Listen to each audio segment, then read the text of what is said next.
后来来看这个英国的疫情是愈来愈严重，明仔载开始，英国全国的学校停课，而英国的台湾留学生惊未来的情势会搁较害，赶紧抢买机票要回来台湾。结果讲这个机票大起价，甚至有传闻订票的网站伦敦飞台北，一张机票标价21万，也毋过这个消息爱搁查证。英国伦敦机场旅客真多，伫顶礼拜英国传出锁国消息了后，不少台湾留学生担心疫情严重，拢今要回来。第四国航空公司机票开始直起。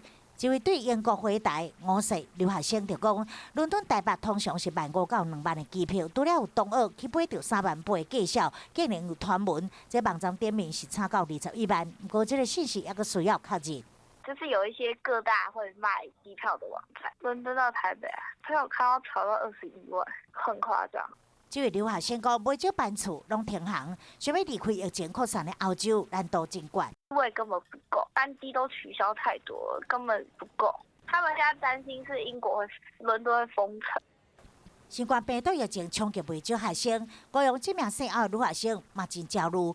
欢声推荐带红饭的时阵，原本应该欢喜，正做兵团的准大学生。不过过年前陪妈妈返去中国后头厝探亲，拄着疫情，留伫乌北到即马无法度返来，担心上班的就厝无去。好甲再甲校方沟通了后，兵团大学同意注册，袂影响到就学的管理。差一点就被这波疫情影响原本的升学规划。